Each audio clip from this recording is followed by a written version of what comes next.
Hey, what's up, y'all? I'm scrolling because I'm about to get into something that's a pretty.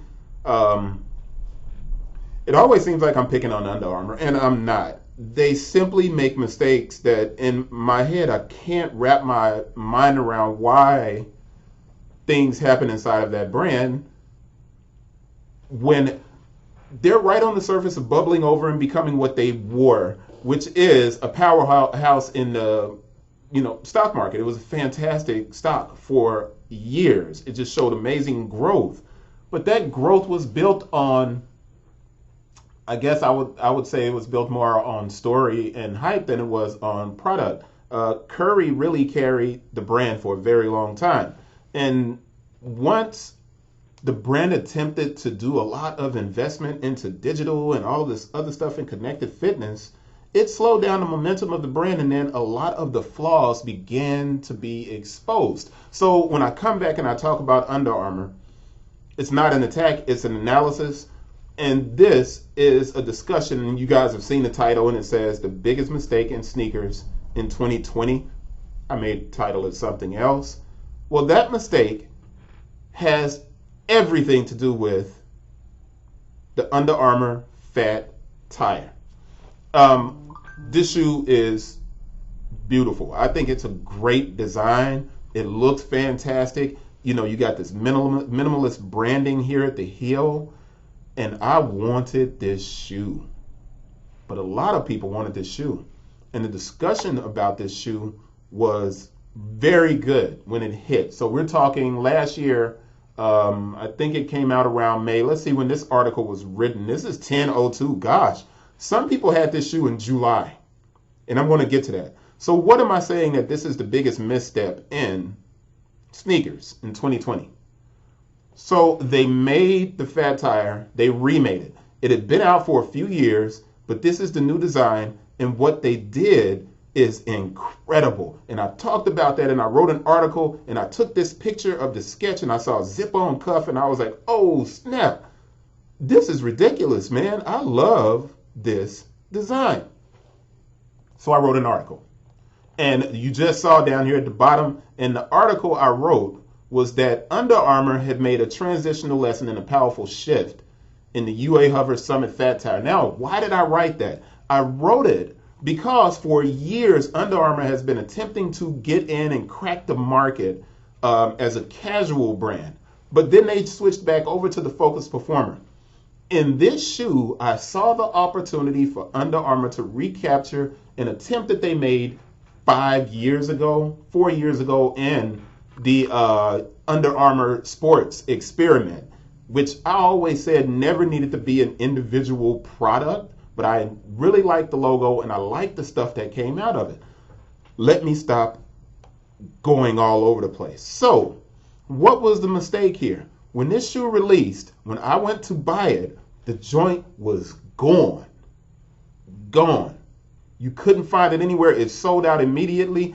And then it started showing up in resale in some places. And I was like, wow, look at that.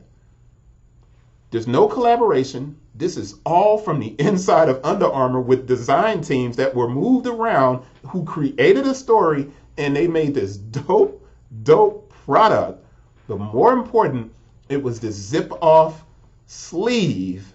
And I was like, if that comes out, it would be probably one of the first times in a while that a boot becomes a resale item and really hits the market hard.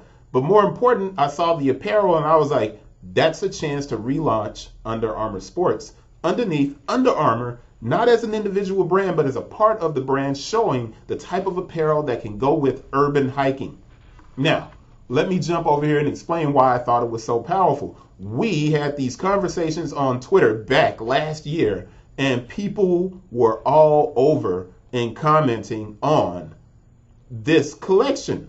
And it ended with Stephen Green saying, yo, I got those and I've been wearing those every day since June. And I was like, Stephen, I hate you. How'd you get the shoes that soon? Why do I not have a pair? And then I realized Stephen's in Portland and he's probably connected to someone who was able to get him a pair, two pair, because that picture is both shoes. We don't like Stephen. All right, so I'm just kidding. That's my guy. The conversation carried over to LinkedIn as well. And you had 66 interactions, 36 comments, but you had almost 4,000 views on this post. People were excited, giving me space hippie vibes. Somebody put some spam in there. And these look pretty dope, which I'm pretty sure meant look. And then someone said, I bought a pair and it didn't come with the zip-on cuff. Although the zipper is there. People bought it. They were excited. And I'm like, bro, this is a true opportunity. So yesterday I come back and I go to the UA site and I make a decision to search for the shoe again because I'm like, well, it's a new year. Maybe they got stock in, and I type in fat tire. And the only thing that comes up is this little girl slipper as a fat tire and some socks. And I'm like, 2020, the middle of the year, you had heat around a product. All of a sudden, we're at this point where you need to carry this momentum. You need this momentum as a brand. And there's nothing. I can't even find it on the site.